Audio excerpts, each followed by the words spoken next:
Hola, saludos a todos.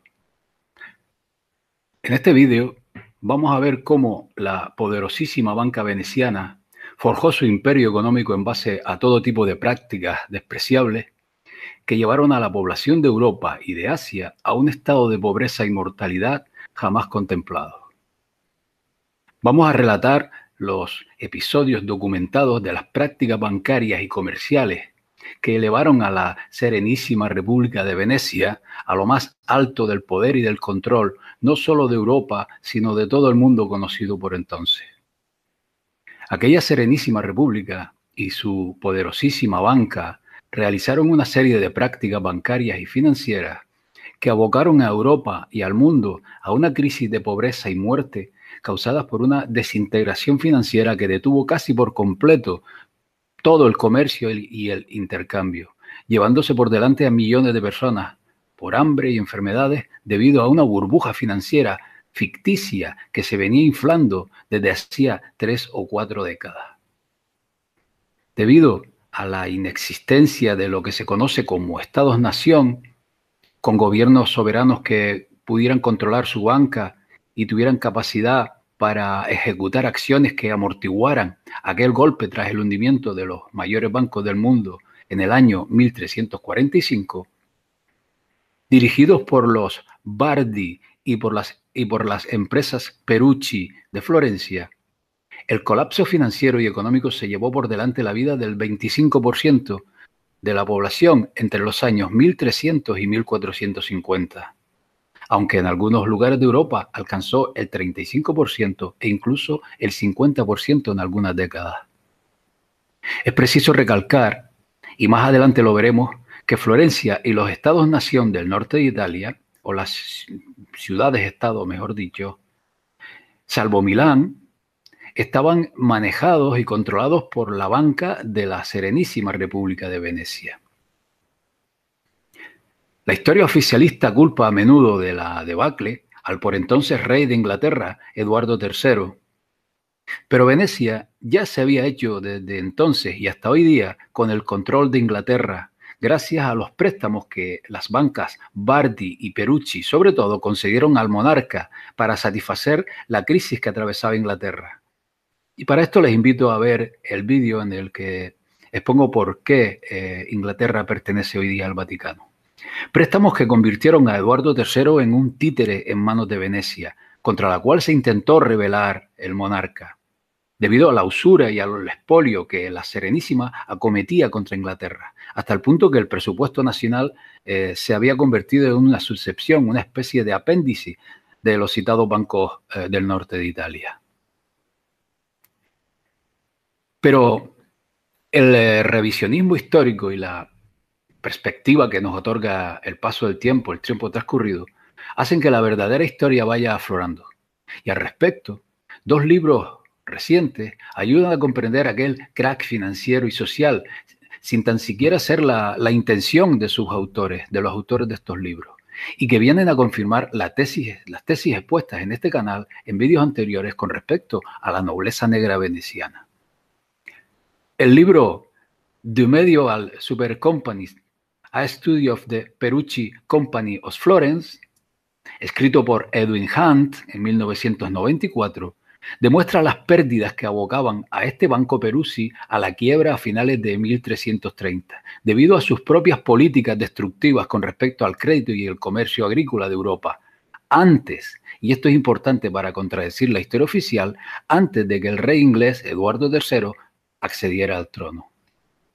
Edwin Hunt, un erudito, puesto que trabaja para la banca internacional, no solo derrumba la historia en este aspecto, sino que del estudio de toda la correspondencia y libros de contabilidad existentes de las bancas Bardi y Perucci, concluye que los préstamos al rey Eduardo III se dieron bajo brutales condiciones que suponían la incautación y saqueo de los ingresos de una corona como la inglesa, que si comparamos con la actual coyuntura mundial no era más que un país del tercer mundo, agraviado por el saqueo de la banca internacional de aquellos tiempos, la banca veneciana.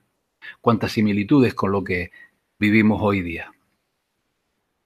Si Edwin Hunt deja claro que Inglaterra estaba controlada por los bancos Bardi y Perucci, Más definitivo es el último trabajo del historiador de Venecia, Frederick C. Lane, en su obra Money and Banking in Medieval and Renaissance Venice, que muestra que fueron las finanzas venecianas las que, al dominar y controlar una enorme burbuja internacional de especulación monetaria desde el año 1275 hasta 1350, arreglaron el gran colapso de la década de 1340 porque no compartieron una paz mutua con Florencia, sino que los comerciantes venecianos fueron a la quiebra, arrastrando con ellos a la economía europea y mediterránea. Es decir, por hacernos una idea, Florencia era en el siglo XIV la Nueva York de hoy día, el centro aparente de la banca con los mayores bancos del mundo. Pero Venecia era la Londres actual, que manipulaba por entonces tanto a los banqueros de Florencia como a reyes y emperadores por igual, en base al dominio completo de los mercados y a la acuñación de moneda y crédito. Una de las estrategias fundamentales de la República de Venecia para no solo sobrevivir, sino dominar, fue impedir el nacimiento de cualquier intento de Estado o nación soberana o similares. Y para la causa se valió de unos eficaces servicios de inteligencia y de espionaje infiltrados por todas las cortes europeas bajo el mando del inquisidor Consejo de los Diez.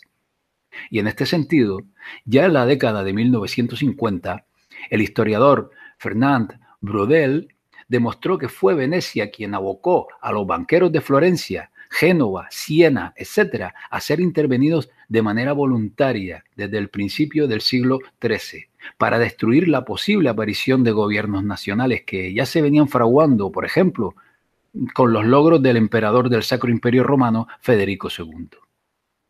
Decía este autor, este historiador Braudel, que Venecia deliberadamente había atrapado todas las economías sujetas circundantes, incluyendo la economía alemana, para su propio beneficio, lo que les impide actuar libremente. El siglo XIV vio la creación de un poderoso monopolio en beneficio de las ciudades-estado de Italia, que el embrión de los estados territoriales como Inglaterra, Francia y España sufrieron necesariamente las consecuencias. A lo escrito por Braudel, añado además que Venecia intervino para detener la adhesión de Alfonso el Sabio como sucesor del emperador Federico II. Estas políticas venecianas de libre comercio arrasaron por millones de vidas humanas que fueron despoblando Europa hasta que siglos después, en que el nacimiento del Estado-nación francés bajo Luis XI y luego Inglaterra bajo Enrique VII y la España de los Reyes Católicos, la población europea pudo establecerse y recuperarse.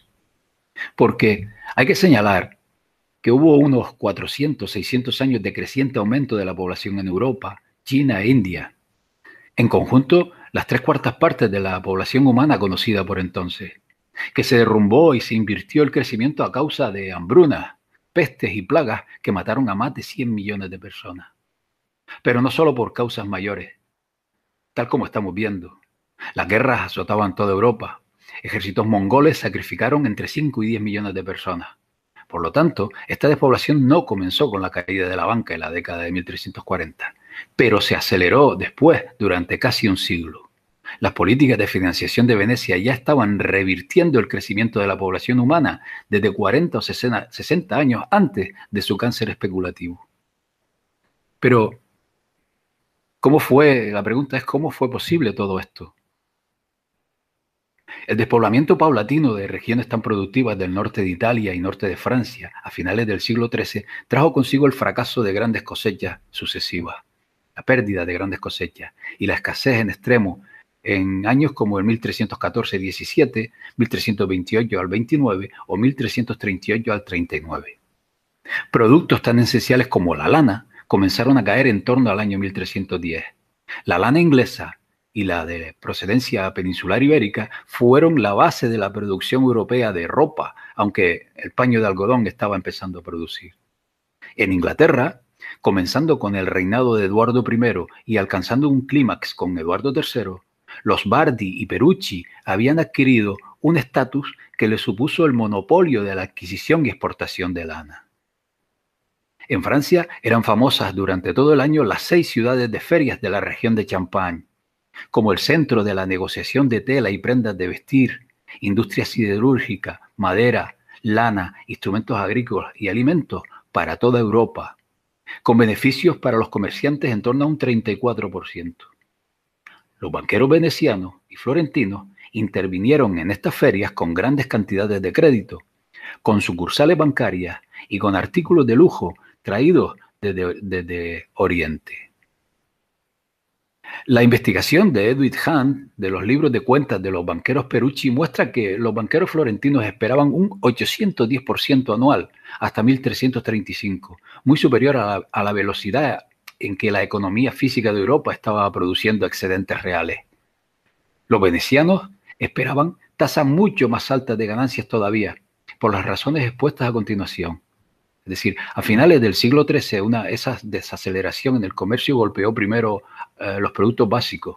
Operaciones de crédito se mantienen durante más tiempo, pero las ferias entraron en un declive severo.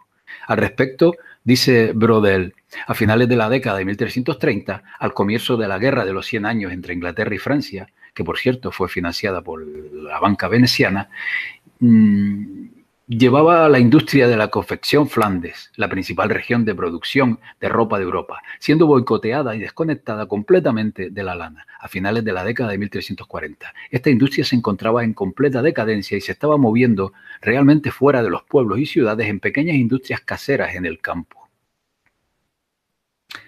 Además de monopolizar las producciones básicas, se detectó a partir del año 1320 una fuga masiva de plata hacia ultramar, sobre el mar, es decir, al imperio marítimo de Venecia en el Oriente Medio y Bizancio, que dañó el equilibrio de Europa. Exportaciones venecianas de plata de Europa desde 1325 hasta 1350 habían igualado quizá el 25% de toda la plata que se extraía en Europa en ese momento. La moneda de plata estándar había sido la moneda estable del Santo Imperio Romano en Europa y en Inglaterra desde los tiempos de Carlomagno. Esta exportación masiva desde Venecia hacia el este causó un déficit crónico, creando problemas de pagos en lugares tan lejanos como Inglaterra y Flandes, y en la fabricación de pagos en el comercio. Francia fue vaciada de monedas de plata. El acuñador del rey Felipe estima que 100 toneladas de plata se habían exportado a las tierras de los sarracenos, al Medio Oriente Islámico. De esta forma, monopolizando la producción de básicos y manejando la circulación del dinero, interrumpiendo su fluidez, los bancos italianos que se lucraban de manera vergonzosa con estas prácticas estaban a su vez preparando con décadas de antelación el caldo de cultivo que originó el desplome financiero y la crisis del año 1340 en el mundo. Por hacer una comparación con la actualidad, aquellas compañías florentinas se asimilaban a las actuales multinacionales del grano, como son Cargill y Archer Daniels Midland.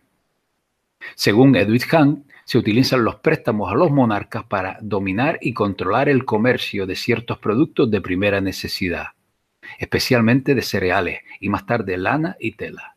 Su dominio y especulación consigue reducir progresivamente la producción de estos productos. Esta es la manera en que Venecia controlaba el mundo conocido por entonces. Sé que la peste negra fue fundamental en el despoblamiento, pero a su vez ha servido para encubrir las criminales prácticas bancarias de Venecia, que llevaron a la muerte a millones de personas que se camuflan con las cifras de dicha enfermedad. Y no solo en Europa y el Mediterráneo, porque el imperio marítimo financiero de Venecia especulaba a escala global en Eurasia, y fueron los comerciantes de Venecia los que llevaron aparejadas la devastación y la despoblación de la mayoría de la raza humana en el siglo XIV, porque la catástrofe de la peste negra en Europa es superada con creces con las tasas de muerte en China y las regiones islámicas, bajo el gobierno del homicida mongol Khan, desde 1250 hasta casi el año 1400. Un clan homicida que, como veremos más adelante, estaba apoyado por la inteligencia veneciana y fueron fundamentales en la propagación de una peste negra que al día de hoy sigue rodeada de incertidumbre, que abordaremos en la siguiente entrega junto al papel que desempeñaron las cruzadas y los mongoles para la expansión del imperio económico de la nobleza negra veneciana. Antes de concluir, debo mencionar que las primeras prácticas que se pueden denominar como banca fueron obra de los templarios. Y si bien no me consta que se implicaran en la banca veneciana, no olvidemos su presencia en Venecia. a donde llegaron rodeados de leyendas, como que ocultaron en la pequeña isla de San Giorgio un enorme tesoro. En Venecia se asentaron en la zona del campo de los jesuitas, en la iglesia llamada de Santa María de la Asunción, ahora la iglesia de los jesuitas.